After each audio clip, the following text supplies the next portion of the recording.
Welcome to the Smart Brief, Global Gaming Business G2E Roundup. We're here with Jonathan Galaviz, the independent gaming industry and leisure strategist. He just finished a session here on Singapore in Macau. And Jonathan, thanks for joining us. Good to be with you. Now, you've had a very interesting panel. You had some very important guys on the panel, including Tom Arassi, who is the GM president of Marina Bay Sands. What has been the reaction in Singapore since Marina Bay Sands opened just a few weeks ago? Well, it's been very positive. The local population and also Asia consumers in general have at least been made aware of it through the press and media attention that the property has received since partially opening. Obviously, they're excited to see how it will turn out in the future because there'll be more phases of the opening of Marina Bay Sands over the next year.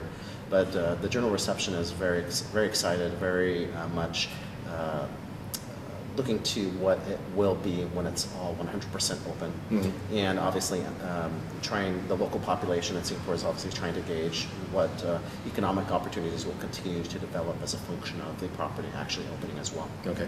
Now this is the second casino in Singapore, the first being Genting's Resorts World. There are two totally different casinos. One is spread out on a resort island and the other is in the middle of the city basically. Do you think there's two separate markets there that they'll be able to build, or are they going to be competing for the same kind of VIP market? Right. Well, before the integrated resorts in Singapore actually opened, Singapore already had kind of two tourism bases built into it. One is the travel leisure customer, and the other is the business traveler or conference meeting type of traveler. So it has a leisure segment of the tourism consumer profile, and then there's a business segment.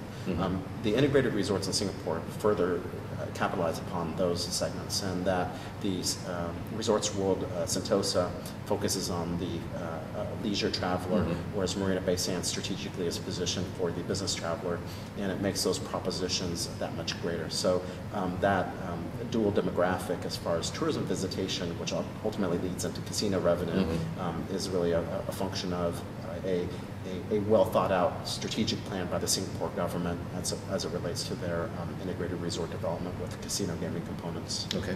Now the regulatory system in Singapore is much more strict than here in Macau.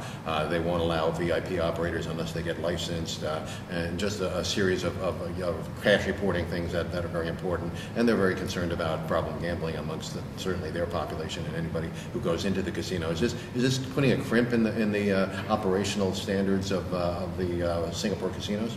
I think, and I'm personally and professionally a strong advocate of very strict regulation when it comes to the casino gaming industry, particularly in Asia. I think one of the things that Singapore has done well throughout this entire process over the last 5 years when it's talked about integrated casino resorts is really looking to the Nevada model. Right. And Nevada, obviously, as we know, takes regulation, ethics, and transparency very seriously.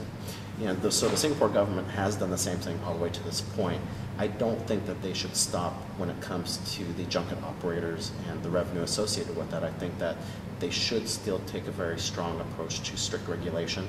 And there is a regulatory framework for junkets that operate in Asia to participate in Singapore. Obviously, if they don't meet those requirements, they cannot engage in commerce in Singapore like they may be able to in Macau. Okay. So in that perspective, I think Singapore should continue on the approach that it's already taken from the very beginning, which is a very ethical, transparent approach to regulation of this industry. Okay.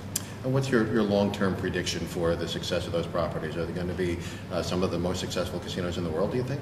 I think the properties themselves, the casino gaming component is a very, very small piece of the overall real estate. Right. And so while a lot of industry pundits and consultants and strategists and corporate executives look at the casino gaming piece, it is an important piece, but actually the success of these integrated resorts will hinge on whether the hotel components are successful, whether the convention center pieces are successful, and also whether the retail is successful, because that's where actually the majority of the capital is. But as far as pure casino gaming revenue, I think that Singapore will be a multi-billion-dollar market. It will be successful as it relates to the casino gaming piece.